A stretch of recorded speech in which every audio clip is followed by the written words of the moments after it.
କମଳାକାନ୍ତ ନାୟକ ପଥରପଡ଼ା କେନ୍ଦ୍ରାପଡ଼ାରୁ ଆସିଛି। କମଳାକାନ୍ତ ନାୟକ, ଆଜ୍ଞା। ବଢ଼ିଆ। କେଉଁଟା ଘର? ପଥରପଡ଼ା କେନ୍ଦ୍ରାପଡ଼ା ଜିଲ୍ଲା। କେନ୍ଦ୍ରାପଡ଼ା ଜିଲ୍ଲା ପଥରପଡ଼ା। ବଢ଼ିଆ। ଆଚ୍ଛା, କ'ଣ ଅନୁଭୂତି? ଅନୁଭୂତି ହେଉଛି ମୋର 2022 ମସିହାରେ ମୋର ଗୋଟେ ପୁଅ, ତାକୁ 2 ବର୍ଷ ହୋଇଥିଲା।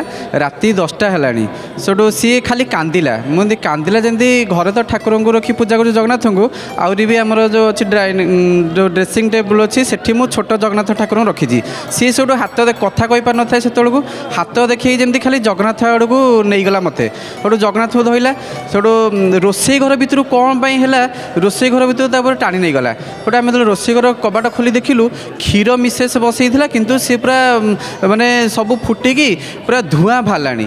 ହୁଏତ ଆମେ କବାଟ ଦେଇକି ସେତେବେଳେ ଶୋଇବାକୁ ବାହାରିଲୁଣି, କିନ୍ତୁ ପୁଅ ଯେହେତୁ କାନ୍ଦିଲା ବୋଲି ଜଗନ୍ନାଥ ଠାକୁରଙ୍କୁ ଧରିଲା। ଜଗନ୍ନାଥ ବୋଧେ ଆମକୁ ମାନେ ଦେଖେଇଲେ କି ସେଇପଟେ କ'ଣ ଅଘଟଣ ଘଟିବାର ଅଛି, ଯାହାଦ୍ୱାରା କି ଆମେ ଏତେ ବଡ଼ ମୃତ୍ୟୁମୁଖରୁ ବଞ୍ଚି ପାଇଲୁ। ସେଇ ଜଗନ୍ନାଥଙ୍କ କୃପା ଯୋଗୁଁ ଆମେ ଜାଣିପାଇଲୁ ଏତେ ଅଘଟଣଟା।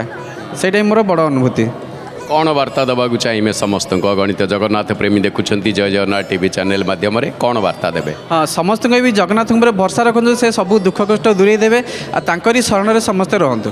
ଏତିକି। ଭଲ କଥାଟିଏ, ତାଙ୍କ ଉପରେ ଭରସା ରଖନ୍ତୁ, ମହାପ୍ରଭୁଙ୍କୁ ବିଶ୍ୱାସ ରଖନ୍ତୁ, ମହାଲକ୍ଷ୍ମୀଙ୍କୁ ପୂଜା କରନ୍ତୁ। ଦୁଇଟି ଯାକ ସମାନ, ମହାପ୍ରଭୁ ନିଶ୍ଚିତ ଭାବରେ ବିଶ୍ୱାସକୁ ପୂରଣ କରିବେ।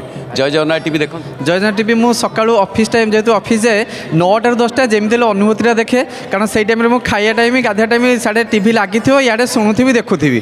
ଆଉ ସ୍ପେଶିଆଲି ଆପଣଙ୍କ ଆଙ୍କରିଂଟା ବହୁତ ବଢ଼ିଆ ଲାଗେ। ବହୁତ ବହୁତ ଧନ୍ୟବାଦ। ଜୟ ଜଗନ୍ନାଥ।